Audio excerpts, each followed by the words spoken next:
देखिए लो, last day हम लोग अनुसंख्यक गुणधर्म में जो चारों अनुसंख्यक गुणधर्म होते हैं ना, उसमें से सबसे पहला हम लोग पढ़ चुके थे वास्तव में अपेक्षिक अवनमन। दूसरा कल मैंने बता दिया था क्वथनांक में उन्नयन, और आज तीसरा है अपना हिमांक में अवनमन। ध्यान दीजिएगा, हिमांक में अवनमन यानी डिप्रेशन इन फ्रीजिंग पॉइंट।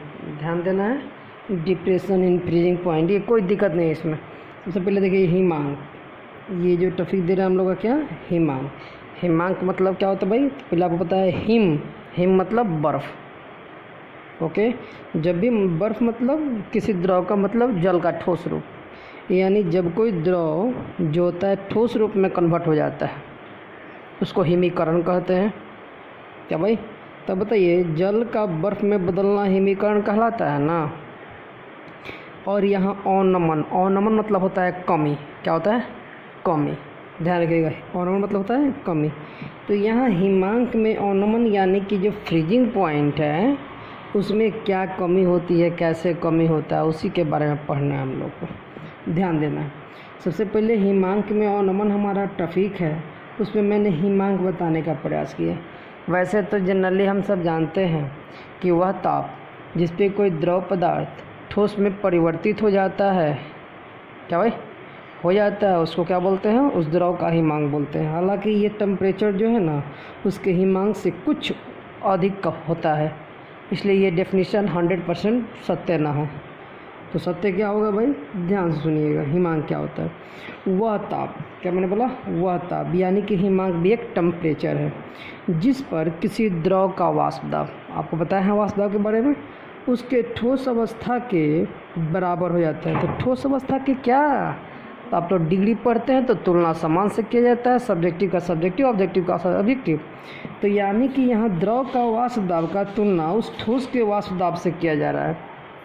तो बताइए वह ताप जिस पे किसी द्रव का वाष्प दाब उसके ठोस अवस्था के वाष्प दाब के बराबर हो जाता है, तो उस द्रव का क्या कहलाता है, हिमांक कहलाता है। ध्यान रखिएगा, वह ताप क्या कहलाता है, उस द्रव का हिमांक कहलाता है। इसे जनरली T से सूचित किया जाता है चूँकि टेम्परेचर है, और चूँकि ये फ्रीजिंग टेम्परेचर है तो यहाँ नीचे छोटा f लिख सकते हो, ठीक ना, यानी कि TF से सूचित किया जाता है।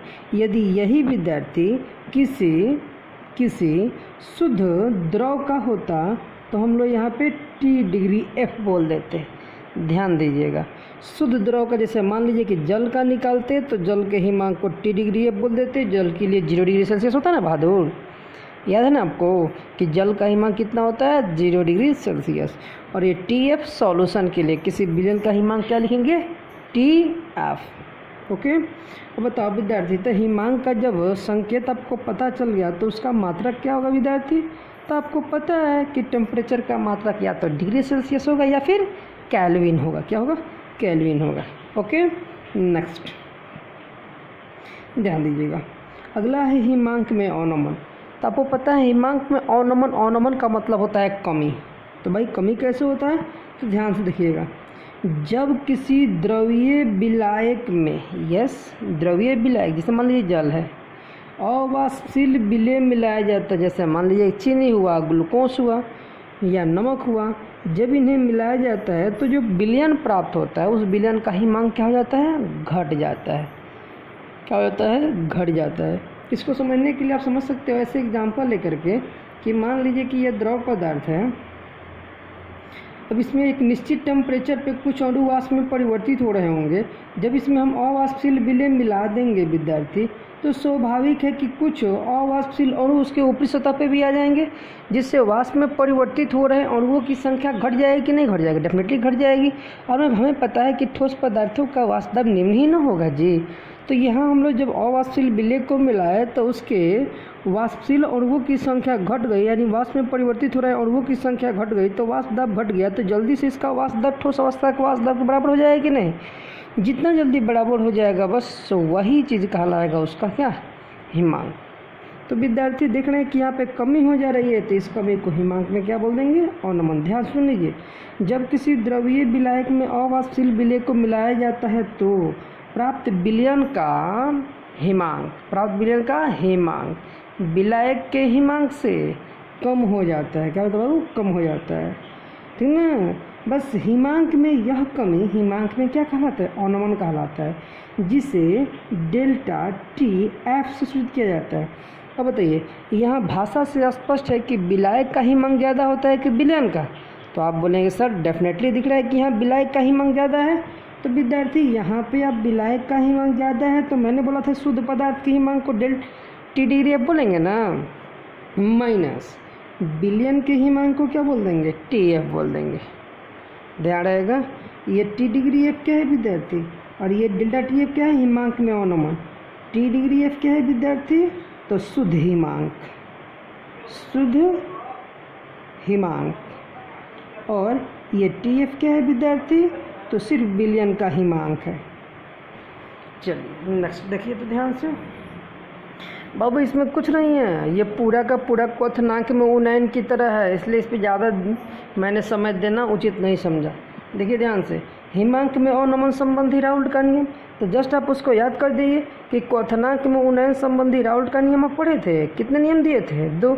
तो यहाँ पे आप खूब आराम से बोल सकते हैं कि वैज्ञानिक राउल्ट ने भिन्न भिन्न विलयनों के हिमांक में अवनमन का विस्तृत अध्ययन कर 2 नियम दिया, जिसमें प्रथम नियम क्या है विद्यार्थी? तो प्रथम नियम है कि किसी विलयन के हिमांक में अवनमन उसके मोलल सांद्रण के समानुपाती होता है, अर्थात किसी विलयन के हिमांक में अवनमन डेल्टा टी एफ होता है, तो delta T F directly proportional to molal concentration of that solution. So therefore delta T F is equals to K F into M. बोलिए तो ये डायरेक्टली प्रोपोर्शनल को हटाने के लिए प्रोपोर्शनल कांस्टेंट चाहिए, दैट इज के। मैंने मान लिया कि वो मतलब समानुपाती स्थिरांक क्या है? के है। क्योंकि ये फ्रीजिंग के लिए इसलिए मैंने के एफ लगा दिया, फ्रीजिंग कांस्टेंट।